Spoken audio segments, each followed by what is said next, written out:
출애굽기 25장 1절부터 9절 말씀. 여호와께서 모세에게 말씀하여 이르시되 이스라엘 자손에게 명령하여 내게 예물을 가져오라 하고 기쁜 마음으로 내는 자가 내게 바치는 모든 것을 너희는 받을지니라. 너희가 그들에게서 받을 예물은 이러하니 금과 은과 놋과 청색, 자색, 홍색 실과 가는 배실과 염소털과 붉은 물들인 순양의 가죽과 해달의 가죽과 조각목과 등유와 관유에 드는 향료와 분향할 향을 만들 향품과 호마노며 애복과 흉패에 물릴 보석이니라. 내가 그들 중에 거할 성소를 그들이 나를 위하여 짓되 무릇 내가 네게 보이는 모양대로 장막을 짓고 기구들도 그 모양을 따라 지을지니라. 좋은 날입니다.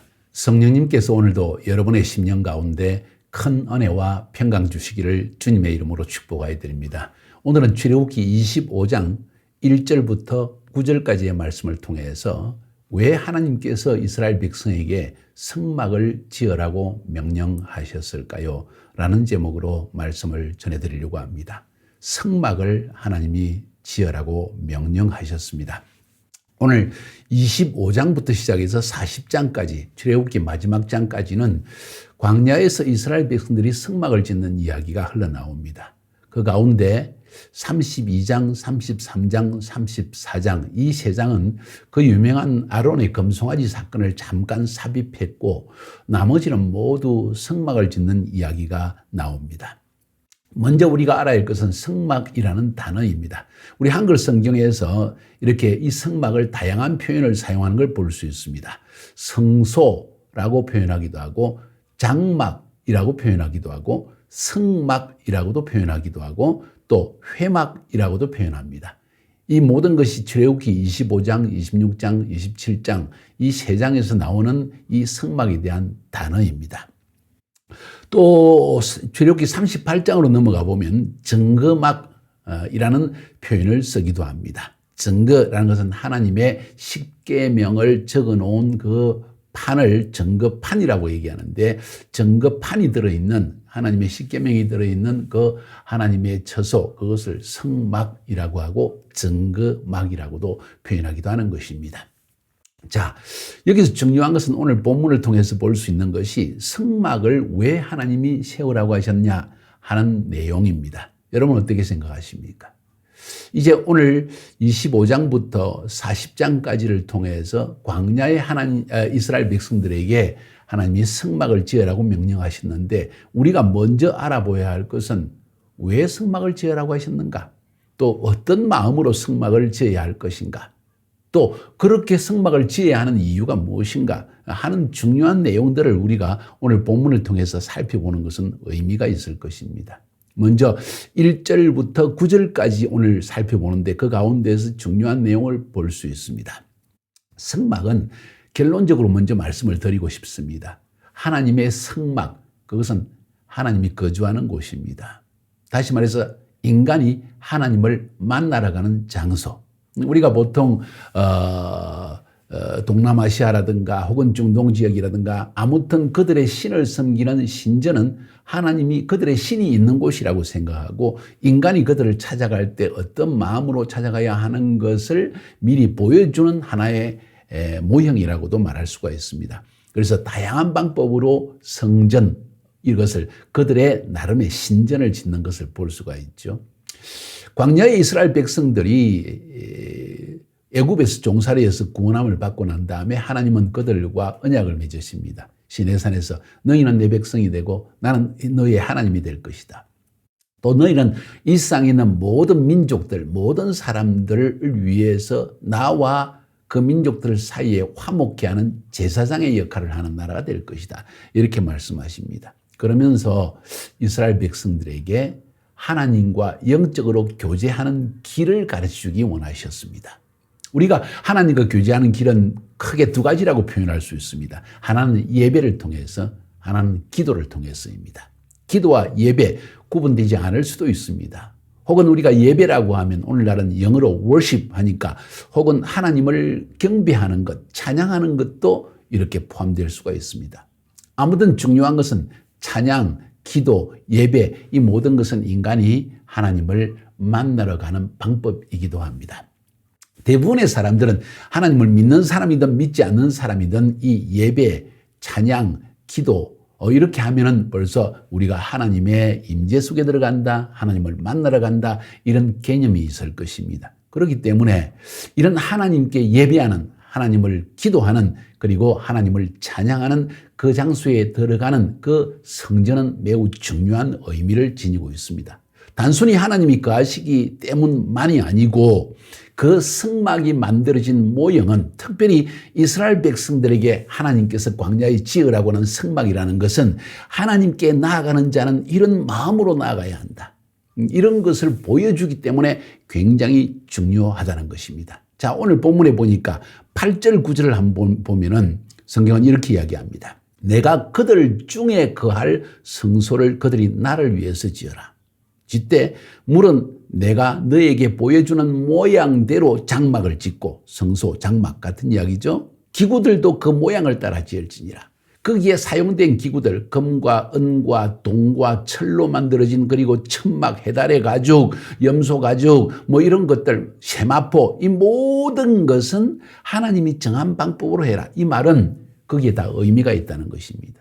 하나님께 나아가 기도하는 자, 하나님께 나아가 찬양하는 자, 하나님께 나아가자 예배하는 자, 그것은 하나님이 정하신 방법대로 해야만 하나님께서 받으시고 하나님의 임재를 느낄 수 있고 하나님의 음성을 들을 수 있고 하나님의 계시를 우리가 받을 수 있다는 그런 이야기입니다. 그래서 오늘 성경에 보니까 여기서 왜 성소를 지으냐 하는 중요한 이유 한 가지가 나오는데, 그것은 그들 중에 거할 성소.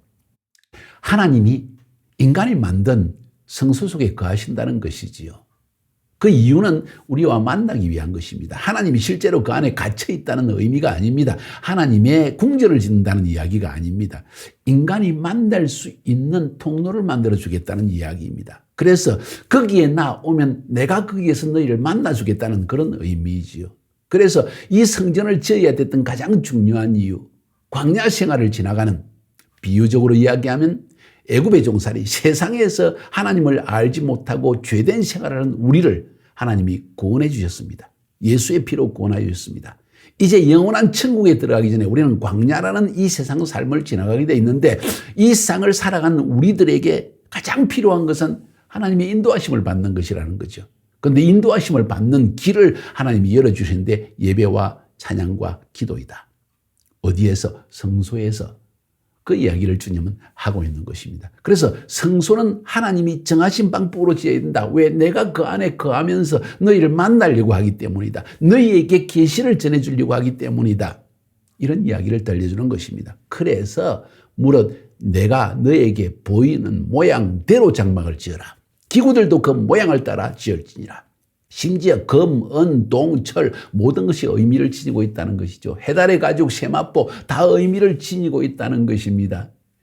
그리고 성소와 지성소를 만드는 것도 의미가 있다는 것입니다. 성전 뜰에 번제단과 물두멍을 만드는 것도 의미가 있다는 것입니다. 하나님이 정하신 방법으로 지어라. 그러면 그 방법대로 나와서 기도하고 예배하고 찬양하면 내가 너희들을 만나줄 것이다 하는 그런 이야기를 들려주시는 것입니다. 그러니까 이스라엘 백성들에게 성소는 굉장히 중요한 장소였습니다. 왜? 하나님을 만날 수 있는 길이잖아요. 물론 하나님은 무소부지하시고 어디서나 우리에게 말씀하시고 모세를 만나주시고 하셨습니다. 지금까지. 그런데 주님 말씀하시기를 이제 성소를 지어라. 장막을 지어라. 그러면 내가 거기에서 너희를 만나려고 한다 하는 이야기라는 것입니다. 중요하지 않습니까? 그래서 이 25장부터 해서 40장까지 흘러나오는 이 성막을 짓는 모든 재료들과 성막에 있는 모든 장소들, 성전 뜰, 그리고 성소, 그리고 지성소, 이 모든 장소에 있는 또 하나하나의 물건들, 기구들, 성전 기구들은 우리에게 어떻게 예배할 것인가? 어떻게 기도할 것인가? 어떻게 하나님께 나아가서 하나님을 worship, 찬양할 것인가 하는 것에 대한 엄청난 진리와 계시를 보여주고 있습니다. 우리 멋대로 기도해서 안 된다는 것이죠. 우리 마음대로 해서 안 된다는 것입니다. 거기에는 하나님이 정하신 영적 법칙이 있다는 것입니다. 그렇게 생각하면 굉장히 어려운 것 같죠. 뭔가 굉장한 비밀을 가진 사람만 들어갈 수 있는 것처럼 보여지죠. 예, 구약시대는 그랬습니다. 근데 신약시대는 성령님께서 우리 안에 거하시면서 우리에게 그 길을 하나씩 가르쳐 주시고 인도해 주시기 때문에 아무 염려할 필요가 없습니다. 중요한 사실은 어떻게 하나님을 만날 것인가 하는 그 아주 중요한 영적인 원리들을 아는 것이 너무나 중요하다는 것입니다. 그렇기 때문에 이곳은 하나님이 거하시는 전이고 그곳에서 우리는 하나님께 기도할 수 있고 예배할 수 있고 하나님을 만날 수 있는 이런 성소를 짓기 때문에 너희들이 기쁜 마음으로 헌물을 해야 된다. 그래서 오늘 1절 2절에 보니까 여호와께서 모세에게 말씀하여 이르시되 이스라엘 자손에게 명령하여 내게 예물을 가져오라 하고 기쁜 마음으로 내는 자가 내게 바치는 모든 것을 너희는 받을지니라. 기쁜 마음으로 하나님께 기쁜 마음으로 바치는 것을 하나님은 기대하고 있다는 것입니다. 그 예물을 받으시겠다는 이야기입니다. 엄청 중요한 이야기입니다. 11조를 내라, 교회 헌물을 한다, 감사헌금을 한다, 뭐 여러 가지 있지 않습니까? 가장 이 하나님께 뭔가를 드리고자 할 때 가장 중요한 마음은 뭔지 아십니까? 자원하는 마음, 기뻐하는 마음, 즐거워하는 마음. 여러분, 서양 교회의 예배 혹은 동양 교회의 예배와 아프리카 교회들의 예배의 차이점을 저는 너무나 잘 알고 있습니다. 한번 아프리카 사람들이 예배하는 현장에서 또 미국에 있는 흑인들이 예배하는 현장에서 그들이 헌금 시간을 제가 본 적이 있습니다. 여러분, 특별히 아프리카에 있는 이 기독교인들 어떻게 헌금 드린지 아십니까?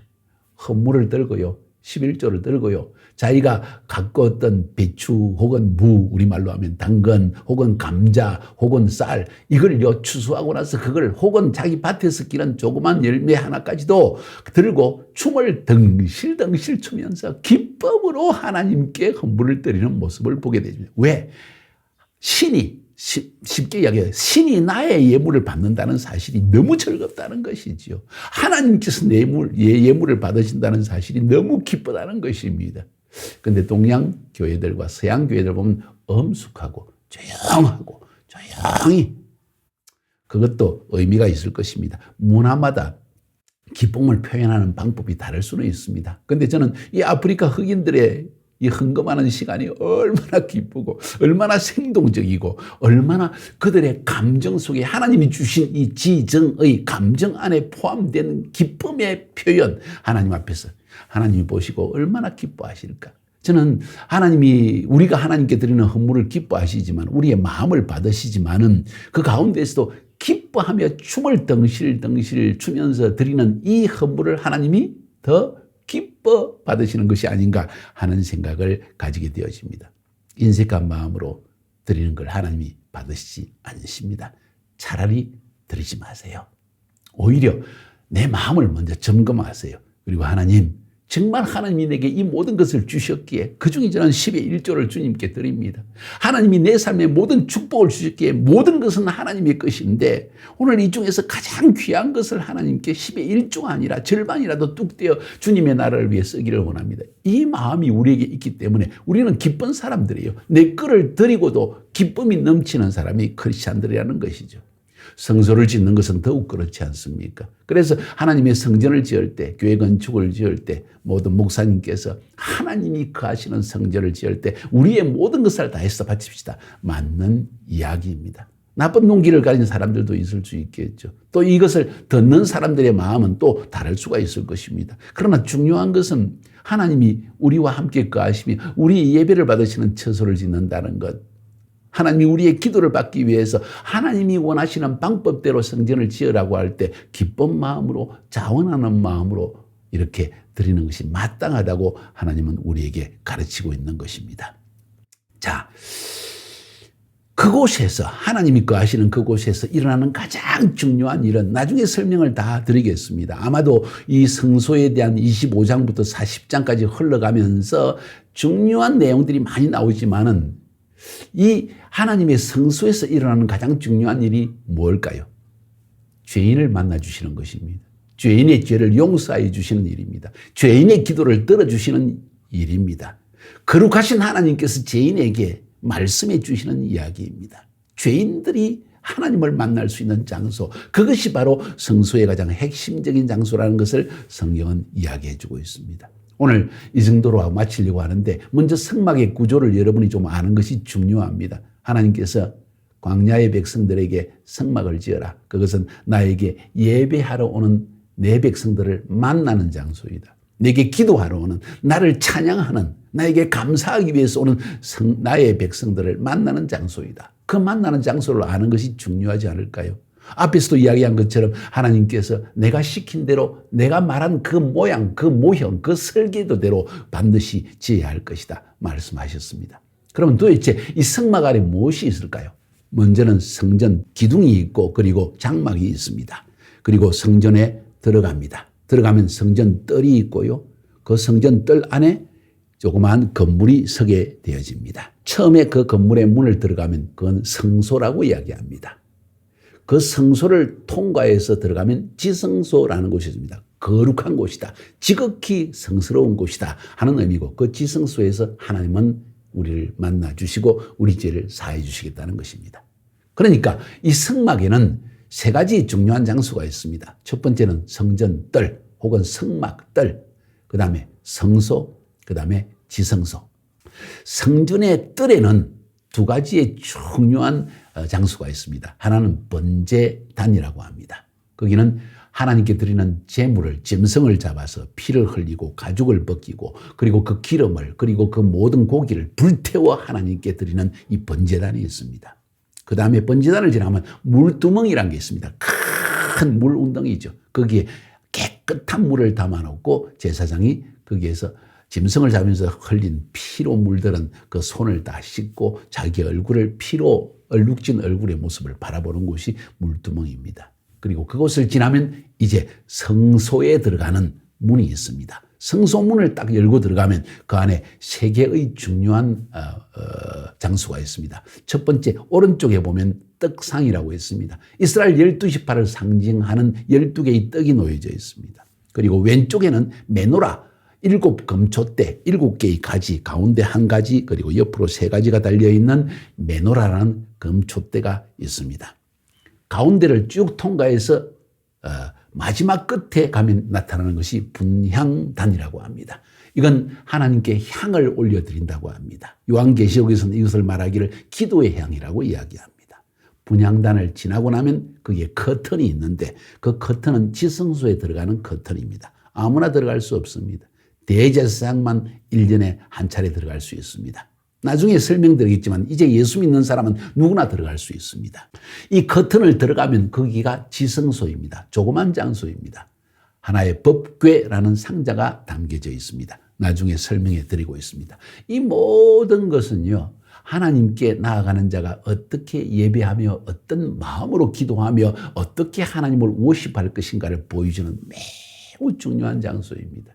그래서 어떤 유명한 목사님들은 이 성전기도 혹은 성막기도라는 표현을 사용합니다. 기도할 때 이런 단계를 거쳐야 된다. 번제단, 물두멍, 그리고 7촛대, 떡상을 지나서 분향단을 지나서 지성소에 들어가면 거기에서 하나님의 계시를 들을 수 있고 하나님이 죄를 용서해 주신다. 뭐 이런 기도의 내용. 혹은 예배할 때 예배하는 자의 마음은 먼저 이런 단계를 거쳐서 가야 된다. 이런 여러 가지 표현들을 쓰고 있습니다.